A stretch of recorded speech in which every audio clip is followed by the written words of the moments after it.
마태복음 21장 1절부터 17절까지 신약성경 34쪽이 되겠습니다.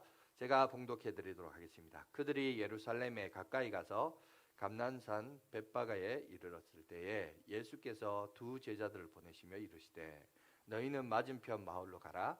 그리하면 곧 매인 나귀와 나귀 새끼가 함께 있는 것을 보리니 풀어 내게로 끌고 오라.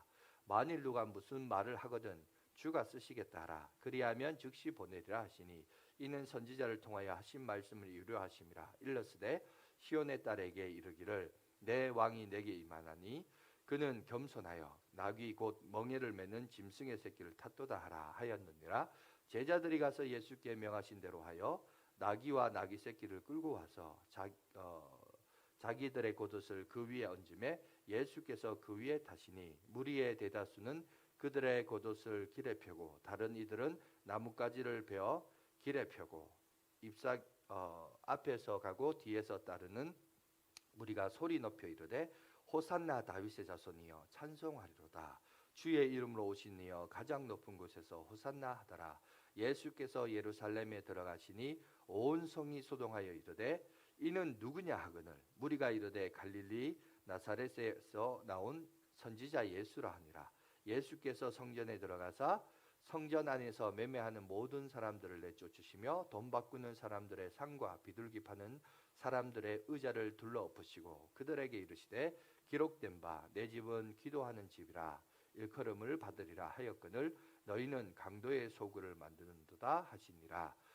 맹인과 저는 자들이 성전에서 예수께 나옴에 고쳐주시니 대제사장들과 서기관들이 예수께 하시는 이상한 일과 또 성전에서 소리질러 호산나 다윗의 자손이여 하는 어린이들의 보고 노하여 예수께 말하되 그들이 하는 말을 듣느냐. 예수께서 이르시되 그렇다. 어린아이와 젖먹이들의 입에서 나오는 찬미를 온전하게 하셨나이다 함을 너희가 읽어본 일이 없느냐 하시고 그들을 떠나 성 밖으로 베다니에 가서 거기서 유하시니라. 아멘. 자, 오늘은 우리가 종료주일입니다. 여러분 종료주일 들어보셨나요? 종료주일을 들으면 어떤 느낌이 듭니까? 여러분 부활주일은 많이 들어봤지만 종료주일 그러면 좀 생소하기도 하고 낯설기도 합니다. 그리고 또 종료주일에 대해서 별 감격이 없는 이유는 우리가 잘 몰라서 어떤 의미인지를 몰라서 그냥 스쳐 지나가기도 하고 또 늘 1년에 한 번씩 하다 보니까 습관적이고 반복적이다 보니까 일종의 매너리즘에 빠져가지고 그냥 그날이 그날인갑다. 그래서 아무 생각 없이 그렇게 지내는 그런 주일로서 보내는 사례들도 참 많이 있습니다. 그런데 여러분 주님의 생애에서 주님이 2000년 전에 이 땅에 오셔서 33년의 생애를 사셨는데 그 33년의 생애 가운데 가장 극적이고 반전의 반전이 일어나는 정말 그 반전 드라마와 같은 여러분 그런 삶이 그 삶의 일주일의 생애가 지금부터 종료주일로부터 시작하여서 일주일의 삶들이 일어난다는 거예요. 그래서 어떻게 보면 예수님이 예루살렘에 입성하셨을 때 많은 사람들이 외쳤던 것처럼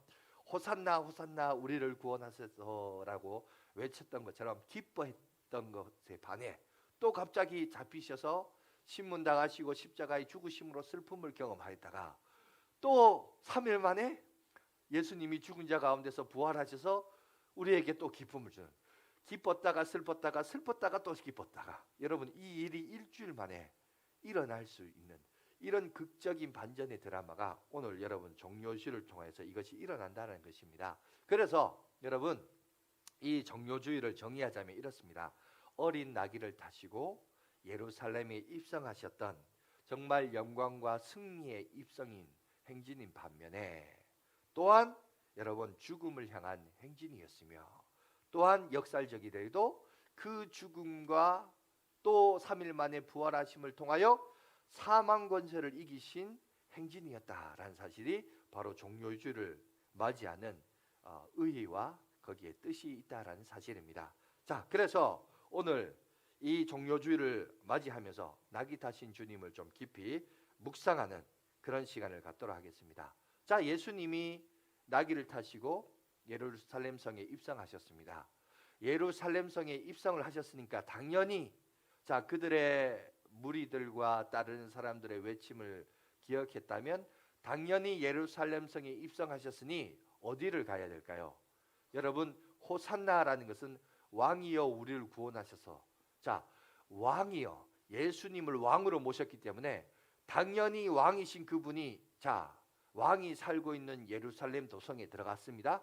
그러면 당연히 가야 할 곳은 헤롯이 거기서 왕으로서 살고 있었기 때문에 헤롯궁으로 예수님이 가셔야 되죠. 당연히 그죠? 당연히 그곳으로 가셔야 되는데 문제는 예수님의 행렬이 그곳이 아니었다는 거예요. 헤롯궁으로 가신 것이 아니라 어디를 가셨죠? 예루살렘 성전을 가셨어요. 왜 글로 가죠? 아니 저쪽으로 가야 되는데 이쪽으로 가요. 그러니까 여기서 이제 우리가 보세요. 여기서 이제 뭔가 희미한 선이 이렇게 갈라져요. 뭐가 갈라지냐? 예수님이 예루살렘을 입성하신 의도와 목적과 사람들이 예수님을 바라보면서 호산나 호산나 우리를 구원하소서 그러면서 사람들이 예수님을 맞이하면서 기대하는 기대치가 뭔가 희미한 선이 이렇게 갈라져요. 자연스럽게 사람들의 기대와 바램으로 본다면 예수님은 어디를 가셔야 되냐면 입성하신 후에 헤롯궁으로 가야 돼요. 그곳에 입성하셔서 헤롯 너 나가라. 너는 유대인도 아닌 것이 이방인 것이 에돔 족속이 어디 유대인의 왕으로서 여기 하고 있느냐 나가 꺼져 뭐 이런 식으로 해가지고 그 정권을 차지해야 되는데 그게 아니라 오히려 엉뚱한 성전을 가셨어요. 성전을 가시면서 비둘기 파는 사람들 그죠? 그 다음에 모든 돈 바꾸는 사람들 상을 엎으시고 채찍을 드셨습니다. 오히려 아무도 기대하지도 않고 바라지도 않았던 엉뚱한 데 가서 엉뚱한 모습을 하고 있는 그러니까 주님의 바람과 목적 최종적인 목적과 사람들의 기대는 여기서부터 갈라졌다라는 거예요. 이거를 오늘 우리가 종료주의를 맞이하면서 조금 한번 생각해 봅시다. 정권의 중심이었던 헤롯궁이 아니라 왜 예수님은 예루살렘을 가셨는가? 그러니까 예루살렘 성전 안에는 두 개의 중요한 여러분 장소가 있는데 첫 번째는 정치적인 그죠? 입지를 굳고 있는 헤롯궁이 있었고 그 성전 안에는 또 하나님의 거룩한 성전 그죠? 도성 안에는 하나님의 성전 요 두 개가 있었는데 예수님이 가신 목적은 예루살렘 성전이었고 사람들의 기대치는 뭐였다? 헤롯궁이었다는 거예요. 여기서부터 뭐가 달라져요. 여러분 이거는 이 얘기를 왜 하냐면 오늘날 교회에 나와 있는 예수 믿는다는 교회를 다니는 사람들 여러분 우리에게 주는 뭔가 암시적인 교훈이 있어요. 똑같이 교회에 나오고 똑같이 예배드리고 똑같이 찬양하고 똑같이 기도하지만 겉으로 볼 땐 다 똑같아 보여도 뭔가 희미하게 뭐가 이렇게 갈라지는 게 있어요. 뭔가 하나님이 원하시는 방향과 뜻대로 가는 사람이 있는 반면에 아니요. 자기 뜻이 중요하고 자기 기대와 바람이 중요하고 그것대로 예수를 이용하는 인생이 있고 예수를 주로 모시는 인생이 있는 반면에 예수를 램프의 요정으로 일종의 샤머니즘으로 복술과 기복의 대상으로 내가 바라는 거 소망하는 거 이루어주는 그것대로 살려고 하는 그런 기대치가 있어요. 여러분 그러니까 신앙생활에 있어서 정말 여러분 여기서 주목해야 될 것이 있어요. 신앙생활에 있어서 가장 큰 적이 누군지 아세요? 사탄 마귀? 아니에요. 물론 궁극적인 대적 영적 세력은 사탄 마귀입니다. 그런데 그것보다 더 중요한 것이 있어요. 하나님의 뜻에 여러분 가장 대적하는 여러분 대적은 누구냐면 바로 나 자아예요. 자아. 내 자신을 내려놓는 자아예요. 내 뜻을 내려놓는 이 싸움이 사실 영적 싸움이에요. 그런데 자꾸 우리는 거기에 남 탓을 해요. 그죠? 환경이 이랬고 주변이 이렇고 그런다고요. 더 나아가서는 마귀가 그렇고 이번에 노예 가니까 목사님 중에 그런 얘기 하더라고요. 가까이 오는 사람 목사님 가까이 있는 사람 조심하라고. 그리고 그 사람이 왜 그런 줄 아냐고. 그 사람이 다 마귀 때문에 그런. 물론 뭐 그 말이 틀린 말은 아니에요. 영적으로 해석하면 맞는데 그것보다 더 중요한 것은 여러분 결국 신앙생활에 있어서 최고의 적은 목회자도 마찬가지예요. 자기가 자기를 지켜야죠. 왜 그거를 자기의 그 민낯을 아무리 친하다도 그 사람이 보여주다 보니까 그게 이제 흠이 되는 건데, 그게 아니고 여러분, 자기가 자기를 싸우면서 자기도 지키 그거에 대해서 자꾸 남 탓하려고 하는 사람들이 많아요. 아닙니다. 신앙생활은 자기를 돌아보는 거예요. 자기와의 싸움에서 이긴 자가 여러분 신앙도 이기고 여러분 인생에도 성공을 해요. 믿습니까? 여러분 자꾸 그 싸움의 실체를 남에게 돌리면 안 돼요. 이거를 오늘 우리가 이제 조금 한번 전혀 우리가 여러분들이 생각하지도 않았던 이 종료주를 갖는 그 의미를 한번 살펴보겠습니다. 자, 그러면 보겠습니다. 자, 예루살렘 성전을 향하셨는데 왜 행하셨느냐? 자, 여기 보니까 우리의 죄를 위하여 이 죄 문제를 해결하시기 위하여 예수님은 십자가를 지시기 위하여 예루살렘 성전에 들어가셨습니다. 그런데 그것을 하기 위해서는 주님이 하시는 그 일을 감당하기 위해서는 먼저 하나님의 거룩한 뜻이 전해지는 성전이 너무나 더럽혀져 있었던 거예요. 정치적인 세력과 회록궁이 중요한 게 아니라 주님의 입장에서는 하나님의 뜻을 이루시는 그 일을 하셔야 되는데 그 일을 이루는 역할을 해야 되는 첩경이 되고 지름길의 역할을 해야 되는 성전이 지금 더럽혀져 있기 때문에 그래서 그 누구도 기대하지 않았고 그 당시 누구도 생각하지 않았던 예루살렘 성전으로 가서 채찍을 드셨습니다. 여러분 예수님이 나귀 새끼를 타고 예루살렘을 입성하셨다라는 말은 보통 여러분 이따가도 좀 보겠습니다만은 유대인의 문화에서 보면 왕들은요 왕으로 입성할 때 말을 타지 않아요. 노새를 타거나 나귀 새끼를 타요. 이스라엘은 유다는 하나님께서 말을 애굽에서 말을 구해서 그걸 따라가지 말라 그랬어요. 그거 하지 말고 오히려 우리가 생각하는 전장에서 승리를 하고 개선식을 하고 왕으로 입성할 때 여러분 크고 화려한 말을 타고 입성하는 게 아니라 하나님은 노새나 나귀 새끼를 타고 이스라엘 백성의 왕은 거기에 들어갈 것을 얘기했습니다. 오늘 주님도 그렇게 들어가셨기 때문에 분명히 예수님도 이스라엘의 온 세상의 왕으로서 입성하시기를 바라시는 그 의향이 있다는 겁니다. 그런데 그럼에도 불구하고 인간의 상식에서 벗어나는 그 하나님이 주님이 가지고 있는 인기를 고수하려고 그것을 유지하려고 간 것이 아니라 아무도 기대치 않은 예루살렘 성전에 가셨고 또 그렇잖아요.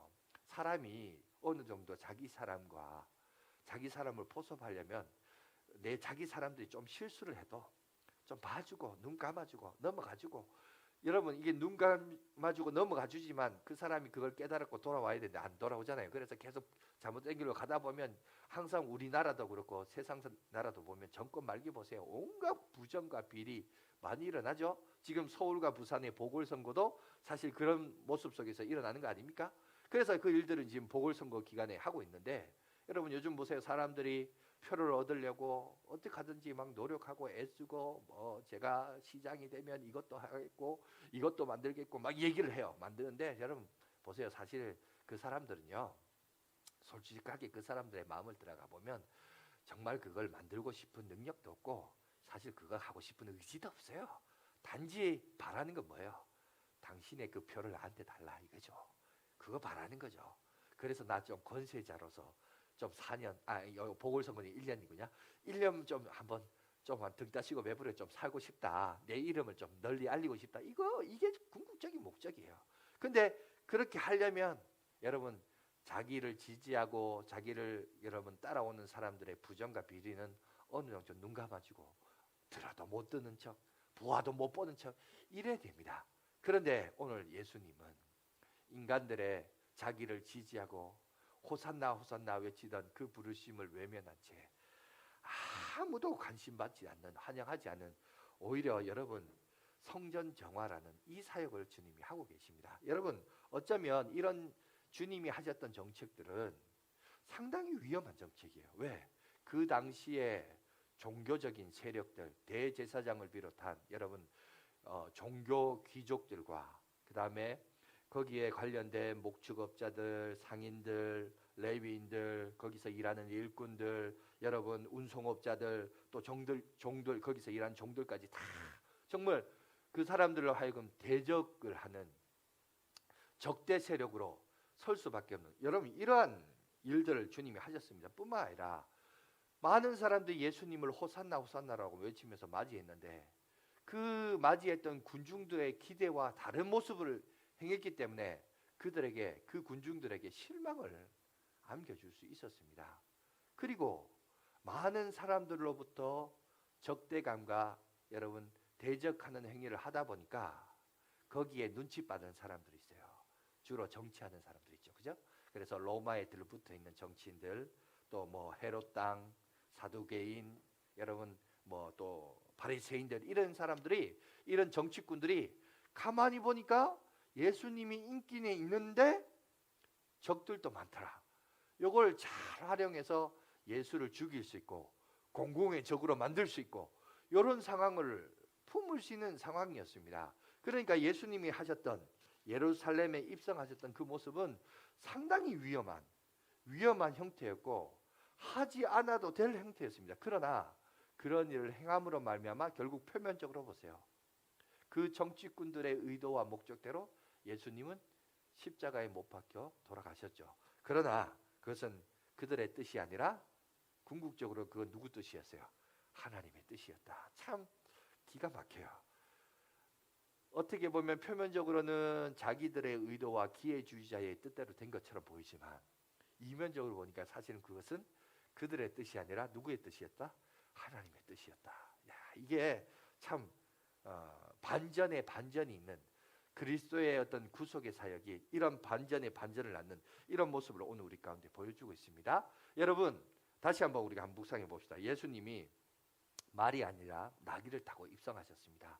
자, 나귀를 타고 입성하셨다는 말은 왕이 되신다라는 의도를 가지고 있는데, 자, 구약 성경에 보시면 스가랴 9장 9절에 이렇게 나와 있습니다. PPT 한번 보여주시겠어요? 우리 다 같이 한번 읽어봅시다. 시작. 시온에 따라 크게 기뻐할지어다.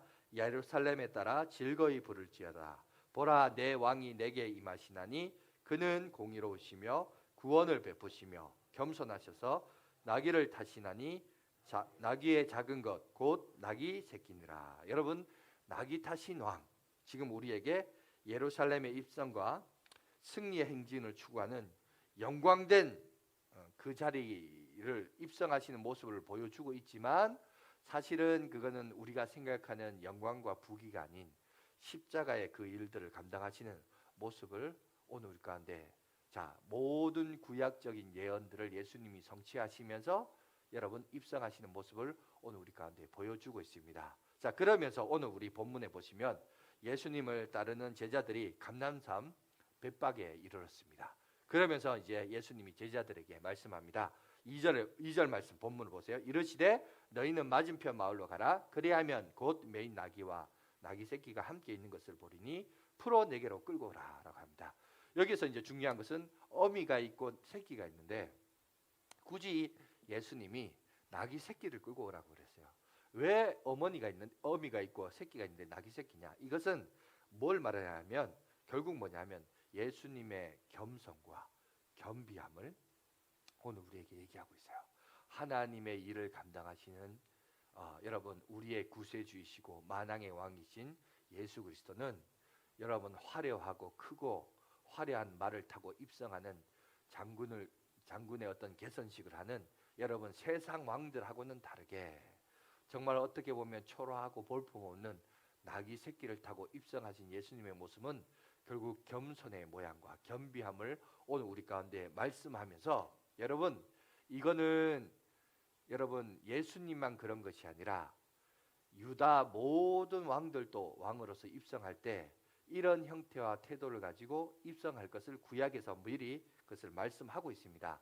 그게 어디에 있느냐면 열왕기상 1장 33절에 보시면 여러분 솔로몬도 왕이식을 할 때 이렇게 오늘 여기 본문에 보시면 노새를 타고 왔다라고 합니다. 우리 33절 한번 읽어볼까요? 시작. 왕이 그들에게 이르되 너희는 너희의 주의 신하들을 데리고 내 아들 솔로몬을 내 노새에 태우고 기온으로 인도하여 내려가고. 여기 보니까 왕의 전용 노새가 있었어요. 나귀 새끼를 타고 여러분 왕으로서 왕의 입성식을 하는 그 모습을 오늘 우리에게 보여줍니다. 그러니까 이거는 예수님만 그런 것이 아니라 사실은 구약 시대 때부터, 왜? 사실 이스라엘의 다윗도 왕이었고 솔로몬도 왕이었지만 이스라엘에게 있어서 진짜 왕은 누구냐? 누가 왕이에요? 사사기에 보면 이스라엘은 왕이 없으므로 자기 소견에 옳은 대로 행하였더라. 이 말이 사사기를 대표하는 표현인데 여러분 이거는 이스라엘의 왕이 없다란 말이 아니에요. 이건 반어법이에요. 이스라엘의 왕이 있었어요. 있었는데 그 왕이 누구예요? 인간 왕이 아니라 사실은 여호와 하나님이 왕이셨던 거예요. 그래서 여러분 이스라엘의 왕의 제도를 그들이 억지로 요구하자 하나님이 들어주시죠. 들어주시지만 그러나 그 왕은 화려하고 크고 멋진 말을 타는 게 아니라 겸손의 모습으로 노새나 나귀 새끼를 타고 입성하도록. 왜? 왜냐하면 너희가 보이는 이 솔로몬이, 너희가 눈앞에 보는 이 다윗이 진짜 왕이 아니고 진짜 왕이 누구란 거예요? 여호와 하나님. 하나님이 우리의 왕이라는 거예요. 그거를 오늘 우리 가운데 보여주시고자 하는 시청각 교제가 있었던 겁니다. 이 말은 저와 여러분도 지금도 마찬가지예요. 내 삶을 주관하시고 내 삶을 이끄시는 분이 누구다? 목사가 아니에요. 장로님이 아니에요. 여러분 돈이 아니에요. 출세가 아니에요. 주 여호와 하나님이시라는 겁니다. 믿으십니까? 그러니까 그분을 왕으로 모시는 인생, 그 인생이 복된 인생이라는 사실을 여러분 기억하시기 바랍니다. 그런데 오늘 내용을 보세요. 본문에 보니까 조금 우리가 이해가 안 되는 구절이 있습니다. 뭐 자기 것도 아닌데 갑자기 그 나귀 새끼를 끌고 와라. 이거 완전 날강도도 아니고 도둑놈도 아니고 왜 그러냐 이렇게 하는데, 자 3절에 보니까 예수님이 이걸 아셔서 만일 누가 무슨 말을 하거든 주가 쓰시겠다 하라. 그리하면 즉시 보내리라 하시니, 여기 보니까 주가 쓰시겠다 이래 돼 있는데, 자 나귀의 주인이 누구이기에 주가 쓰시겠다 이 말 한마디에 쓱 내주냐는 거죠. 그런데 여러분 원문에 보면 이 부분에 대해서 뭐라고 했냐면 그 주가 쓰시겠다. 바로 그 주. 여기 이제 바로 그 주는 예수님이 쓰시겠다. 이 말은 나귀의 주인이 예수님이 누군지를 알고 있었다는 겁니다. 그죠? 그렇다면 나귀를 빌려간 제자들과 나귀의 주인은 사실은 다 예수님을 따르는 제자였다는 거예요. 예수님이 누군지를 아셨고 그 예수님이 쓰시겠다 그러니까 흔쾌히 내줬던 거예요. 그러니까 그 말은 바로 예수를 믿고 따랐던 제자였다라는 것을 볼 수 있는데, 자 여기서 이제 우리가 한번 주목해서 볼 부분은 요 세 번째인데, 자 예수님의 입성하심과 그 입성을 바라보는 인파들과 군중들의 기대치, 이거를 좀 우리가 한번 생각해 봅시다. 오늘 핵심적인 게 이거예요. 자 사람들이 예수님이 입성하시자 자 환영했던 그 노래가 뭐였죠? 첫 단어 호산나예요. 호산나. 그죠? 여기 보면 호산나 다윗의 자손이여 찬송하리로다. 주의 이름으로 오시는 이여 가장 높은 곳에서 호산나라고 했습니다. 여러분 여기서 이 호산나라는 말을 들어보면 그들이 왜 나중에 예수님을 일주일 뒤에 예수님을 적대하면서 예수님을 십자가에 못 박아 죽여라고 여러분 그렇게 강분했는지를 알 수 있습니다. 왜냐하면 이 호산나라는 뜻이 무슨 말이냐면 이거예요. 우리를 원하건대 우리를 구원하소서라는 거예요. 이거를 70인역 여러분 성경에는 한층 더 깊이 강조하는데 뭐라 하냐면 지금 우리를 구원하소서 이렇게 얘기하고 있습니다. 여러분 이 말은 뭐냐 하면은 지금 많은 군중들과 유다 백성들은 하루하루가 너무 힘들었어요. 왜 힘들었냐? 통치자가 두 사람이에요. 지금 그들은요 로마의 속국에 들어가 있습니다. 로마의 속국에 들어가 있으면서 여러분 요걸 좀 이해를 하셔야 되는 게 뭐냐면 우리도 일제 치하에 있지만 로마 있었던 시절들이 있었지만 여러분 보세요. 로마의 속국은 워낙 로마가 큰 영토를 관할을 하다 보니까 국적은 로마지만 그 지역이 교통과 여러분 통신과 이런 것들이 지금하고 발달하지 못해서 그 지역에 대리 청정할 수 있는 사람이 필요했어요. 약간 이간질하고 잘못된 사람. 그래서 에돔 출신인 헤롯이 그 지역의 분봉왕으로 세운 거예요. 그러니까 이스라엘 백성들은 누구를 섬겨했냐면 로마를 섬기면서 또는 또 헤롯 왕인 분봉왕인 이 헤롯도 섬겨야 되는 거예요. 이중거예요. 그러니까 세금을 이중으로 내야 되는 거예요. 헤롯 왕에도 내야 되고 로마 속국이면서 로마에도 내야 되고, 그러면서 또 종교 지도자들은 이것들은 저들도 먹고 살아야 되니까 그죠? 어떤 온갖 부정과 모순된 모습으로 또 이스라엘 백성들을 착취하다. 그러니까 이스라엘 백성들은 삼중고에 놓여져 있었던 거예요. 정말 하루하루가 이게 사는 게 아니었어요. 그런 상황에서 우리를 구원하실 메시아가 우리를 여러분 건져내 이 고통에서 건져내 주실 그리고 먼 우리 다윗과 솔로몬 시대 때 그 부귀하고 화려했고 안락한 삶을 영위했던 마치 그 시대에는 은을 돌로 여길 정도로 풍족했던 그 시대로 을을 회개하고 돌이킬 수 있는 분이 예수님이 오셨다고 하니까 정말 호산나라는 말이 지금 당장 우리를 구원해 달라는 거예요. 지금 이런 어려운 고역과 아픔 속에서 우리를 건져내 달라는 거예요. 이런 기대치가 여러분 이스라엘 백성들 가운데 있었습니다. 그런데 여러분 그렇죠. 사람은 그렇습니다. 기대가 높은 만큼 그 뜻대로 되지 않을 때 반감도 높아져요. 그죠? 뭔가 일주일 입성하시고 뭔가 왕으로서 입성하셔야 되는데 왕으로 입성하고자 하는 마음이 전혀 없다라는 생각이 군중들이 알기 시작하자 어떻게 됩니까?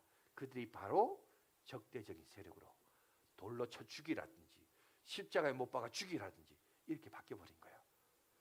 사람이 기대가 높으면 뭐도 높다? 실망도 높아지는 게 그러니까 그 실망이 크다 보니까 예수를 본의 아니게 십자가에 죽이려고 했던 이 군중 심리를 오늘 우리는 잘 볼 수 있어야 됩니다. 그런데 이 생각이 바르냐는 거죠. 올바르지 않죠. 여러분 계속해서 보세요. 그들이 하는 말이 뭐냐면 이런 말이 있습니다. 주의 이름으로 오시는 이여 가장 높은 곳에서 오소서. 주의 이름으로 오시는 이여. 마치 상당한 신앙 고백을 하는 것처럼 얘기하고 있지만 여러분 이 말은 예수님의 이름으로 오시는 이여 이렇게 이런 의미가 아니에요. 여기서 주의 이름으로 오신다는 말은 무엇을 말하냐면 시편 118편 26절에 있는 말씀을 인용한 말입니다. 그 말씀이 뭐냐? 한번 읽어봅시다. 시작. 여호와의 이름으로 오는 자가 복이 있으며 우리가 여호와의 집에서 너희를 축복하였도다. 여러분 이 말은 무슨 말이냐면 이렇게 의역을 할 수 있습니다. 뭐냐면 이렇게 우리식으로 얘기하면 이렇게 풀이합니다. 당신은 하나님의 이름으로 우리에게 복을 주러 오신 분입니다. 그러므로 지금 당장 우리를 불쌍히 여기셔서 지금의 억울한 삶에서 우리를 구원하여 주시옵소서. 이 얘기를 하는 거예요. 그러니까 주의 이름으로 오시니여 예수 그리스도의 이름으로 오시니 이 말이 아니고 구약의 그 한 사건을 통해서 지금 당장 우리가 이렇게 힘드니까 그래서 우리를 구원해 달라. 지금 그 얘기를 하고 있는 거예요. 그 얘기를 하고 있는데 정작 여러분 그들의 기대와 바람하고는 다르게 오늘 주님의 최종적인 목적은 그게 아니었습니다. 주님의 의도는 육의 나라를 세우는 것이 아니라 영의 나라 하나님 나라를 세우는 것이 궁극적인 목적이었습니다. 지금 당장 배고프고 지금 당장 힘든데 예수님은 뜬금없이 저 앞으로 일어날 먼 나라를 얘기해요. 그런 나라를 얘기하니까 여러분 사람들이 여러분 실망감과 못마땅함을 느끼는 거죠. 그러니까 하루하루 살아가는 이들에게는 정말 장차 임할 하나님의 나라 여러분 먼 미래를 소망하라는 이 말이 여러분 뜬금없는 소리처럼 들리고 제정신 아닌 사람처럼 들리는 거죠. 그러니까 갑자기 이제 마음이 확 바뀌는 거죠. 기대가 높은 만큼 실망이 크고 실망이 크니까 공공의 적이 되고 공공의 적이 되는 군중 심리가 따라오니까 그 군중 심리에 같이 따라가서 지금 또 그런 심각한 일들을 일어나고 있는 이런 모습들을 오늘 우리가 보게 됩니다. 밖의 세력으로 일어나는 모습들을 보게 됩니다. 여러분 이런 거는 사실 우리들이 살아가고 있는 이 시대에도 여전히 여러분 경험하고 있습니다. 뿐만 아니라 이런 일들이 일어나야 될 것을 주님이 무엇보다도 하셨습니다. 그래서 여러분 십자가를 지시기 전에 감람산에서 땀방울이 핏방울이 되셔서 이 잔을 내게서 옮겨달라고. 왜? 분명히 이 사람들의 기대치를 내가 하나님의 뜻대로 행하다 보면 그들의 기대대로 되지 않을 것을 알고 실망하고 분노할 것도 알고 그리고 그 십자가의 길도 여러분 쉬운 길이 아니잖아요. 엄청나게 힘든 길이 아닙니까? 그러니 내 잔을 옮겨달라고 얼마나 씨름하면서 기도했는지 이 땀방울이 핏방울이 됐다. 사람들이요 이것도요 거짓말이라고 이렇게 얘기한 적이 있어요. 근데 실제로 많은 의학자들이 얘기합니다. 사람이 스트레스를 받거나 신경이 쇠약해지면 이 땀방울이 핏방울이 될 수 있다고 해요. 여러분이 살아가면서 정말 땀방울이 핏방울 되도록 스트레스 받아본 적이 있습니까? 예수님은 인간의 몸으로 입고 오셔서 그런 스트레스까지 받으셨어요. 왜? 인간들의 기대치와 바람대로 하는 게 아니라 누구의 뜻대로? 하나님의 뜻대로 해야 되기 때문에 이 하나님의 뜻대로 지금 한 덩이의 빵과 한 모금의 포도주를 요구하는 백성들에게 뜬금없이 나는 내 살이 빵이요, 내 피가 포도주라고 말했던 뜬금없는 얘기를 할 때 여러분 이거를 어떻게 그 사람들이 그걸 이해할 것이며 오늘 이 시대를 살아가는 우리는 또 이걸 또 어떻게 받아들여야 될 것입니까? 여러분 보십시오. 그 당대는 그게 이해가 안 돼요.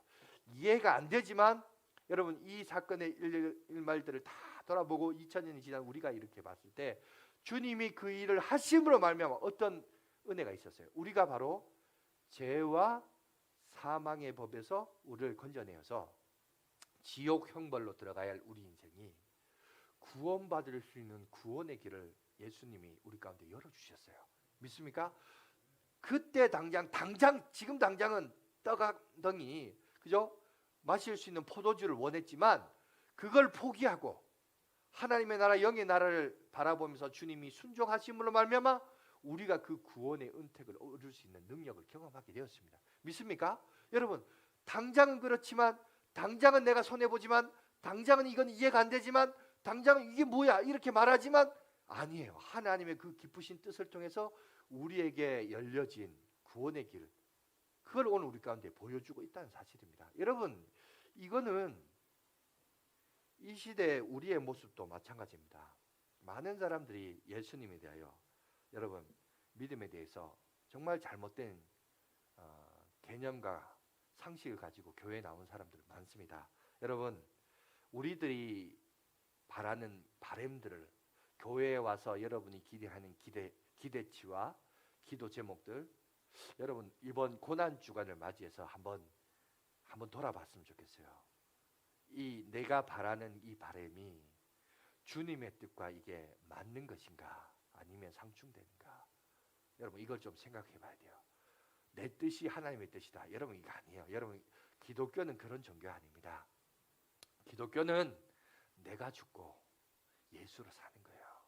여러분 진짜 솔직하게 말하자면 예수 제대로 믿고 신앙생활 제대로 하려면요 힘들어요. 힘들어. 근데 지금 뭐 예수 믿으면 편하다? 아 좋다 할렐루야. 여러분 그거는 갓난아이 어린아이 신앙이고 여러분 진짜 제대로 한번 신앙생활 해보세요. 신앙생활 해보면 정말 제대로 신앙생활 하면 여러분 그건 힘들어요. 주님을 따라가는 삶은 결코 쉬운 거 아니에요. 그런데 그 길을 가야 나도 살고 남도 살릴 수 있어요. 주님이 그 길을 가셨기에 당장 떡 한 덩이 그냥 포도주 한 모금 먹고 싶어하는 그들의 요구사항과 기대치를 외면하시고 하나님의 뜻에 순종하셨던 그 주님의 그 기쁘신 순종을 통해서 십자가의 그 사역을 통해서 우리가 온 인류가 구원을 얻었듯이 우리도 우리 생애를 보세요. 오늘날 우리가 살고 있는 우리 생애에 여러분 많은 사람들이 윤택하고 복을 얻으려면 어떻게 될까요? 누군가는 희생해야 돼요.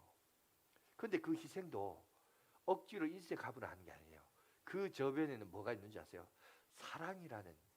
사랑이라는 여러분 바탕하에서 그 일을 하는 거예요. 여러분 모든 부모들이 자식을 바라보면서 여러분 그 자식에 대한 사랑이 있기 때문에 그 자식을 위해서 그 사랑을 베풀고 헌신하지 않습니까? 그런데 거기에 그 헌신과 노력이 여러분 계산하고 따지고 억지로 인색함을 합니까? 아니잖아요. 기꺼이 그 자식에 대한 사랑이 있기 때문에 희생하고 헌신하고 애쓰는 겁니다. 제가 여러분들을 사랑하기 때문에 일주일 내내 설교 뭐 할까 고민하고 스트레스 받고 준비하고 또 읽고 웬만하면 원고 안 보고 여러분 시선을 맞춰서 설교하려고 하고 막 이렇게 하는 거예요. 왜? 근데 이것도 힘들어요. 막 어떨 때는 막 혼자 막 짜증나고 막 원고대로 이게 막 아이디어가 안 떠오르면 막 짜증나고 이럴 때도 있는데 그러면서도 내가 이 일을 왜 하는가? 내가 준비한 만큼 예배의 퀄리티가 다르다. 이걸 제가 알고 있기 때문에 그래요. 여러분 우리 찬양팀도 마찬가지예요. 여러분들이 얼마나 준비하냐. 방송팀도 마찬가지예요. 얼마나 준비되어서 내가 좀 더 일찍 나오고 희생하고 헌신하고 이게 우리의 예배 전체의 퀄리티를 감당합니다.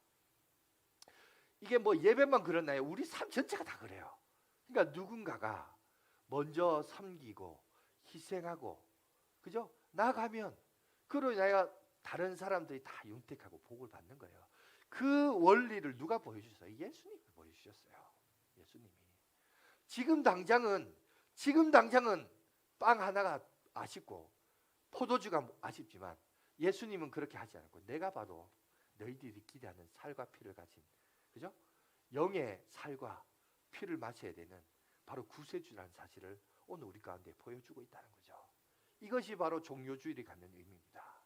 그런데 오늘날 보면 너무나 현대인들이 여러분 대중매체와 미디어를 통해서 그리고 또 군중심리와 대중문화에 익숙해서 이 군중심리와 대중문화가 뭐예요? 다수예요, 다수.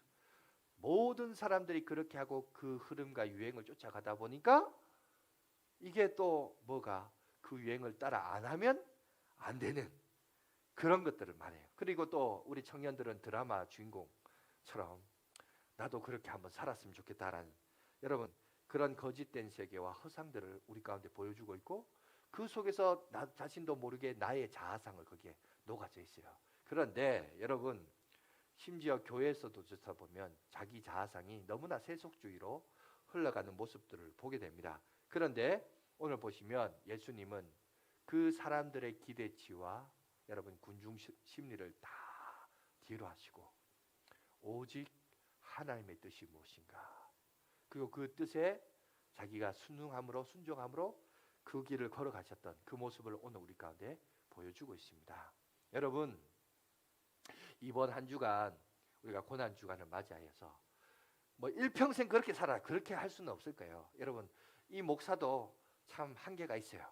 저도 인간인지라 팔이 안으로 굽는다고 먼저 입말 포켓한 이런 욕심이 사람들은 다 있어요. 있는데 이런 것들을 다 내려놓고 우리가 한번 한 주간 주님의 뜻과 하나님의 뜻이 어딘가 여러분 곰곰이 한번 생각해 보십시오.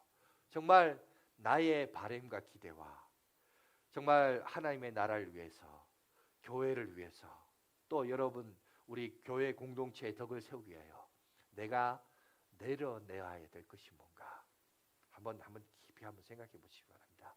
정말 여러분 어린아이 정도의 신앙이 아니고요. 깊이 있는 여러분 믿음의 거목들이 되시기를 바라면서 정말 주님이 그 길을 묵묵히 가셨어요.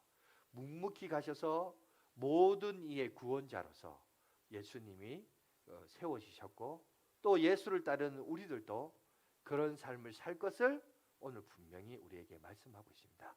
이것이 바로 종료주일에 대한 오늘 사람들의 생각과 예수님의 생각의 차이가 여기에 드러나는 것을 보게 됩니다. 그런데 이 차이는 입성할 때는 작은 차이였어요.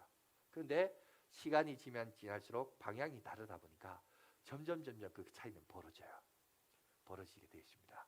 오늘 이 자리부터 여러분 믿음의 생활을 하면서 중요한 거 이거예요.